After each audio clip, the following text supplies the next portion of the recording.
அனைவருக்கும் என் அன்பான வணக்கங்கள். இன்றைய பதிவில் 6ஆம் பாவத்தில் ராகு பகவான் எப்படிப்பட்ட பலன்களை தருகிறார் என்று பார்ப்போம். உங்கள் லக்கணத்தில் இருந்து எண்ணி வரும் பொழுது 6ஆம் இடம் 6ஆம் பாவம் எதிரிகளின் பாவம் என்று சொல்வோம் மற்றும் ரோக சத்ரு ஸ்தானம். இதில் ராகு பகவான் இருந்தால் இவங்களால் எதிரிகளை வெல்லக்கூடிய தன்மை இவர்களுக்கு இருக்கும், அந்த ஆற்றல் இவர்களுக்கு இருக்கும்.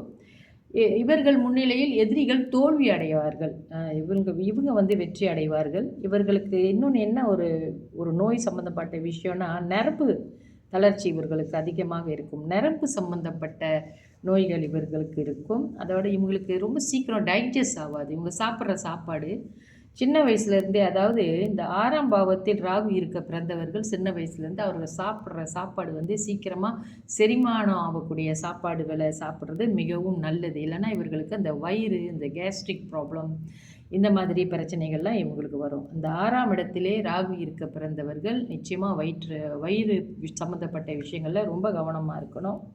சாப்பாடு மிக கவனமாக இருக்க வேண்டும். மற்றபடி இவர் ராகு நல்ல நிலையில் அங்கே இருந்துட்டாக்கா ரொம்ப பிரச்சனை இருக்காது. ஆனாலும் அவர் கெட்டு போனால் அந்த ராகு இருக்கக்கூடிய இடம் சரியில்லாத இடமாக, பகை வீடாகவோ இந்த மாதிரி இருந்துச்சுன்னா துரதுஷ்டமாக இவர்களுக்கு நிறைய துரதுஷ்டங்கள் நடக்கும், தீய நடத்தைகளும் ஏற்படும். ஆனால் ஒரு விஷயம் என்னவென்றால் இவர்களுக்கு ஆயுள் விருத்தி, தனப்பிரத்தி இருக்கும். அதாவது ஆயுள் விருத்தியும் இருக்கும், காசு பணமும் இவங்ககிட்ட சேரும். 6ஆம் பாவத்தில் ராகு இருக்க பிறந்தவர்கள் இந்த சாப்பாடு விஷயத்தில் சுலபமாக டைஜஸ்ட் ஆகக்கூடிய, செரிமானம் ஆகக்கூடிய சாப்பாடுகளை, உணவு வகைகளை உண்டு பழகுவது சிறு வயசிலிருந்து நல்லது. தொடர்ந்து நாளைய பதிவில் 7ஆம் பாவத்தில் ராகு பகவான் இருந்தால் எப்படிப்பட்ட பலன்கள் தருகிறார் என்று பார்ப்போம். நன்றி, வணக்கம்.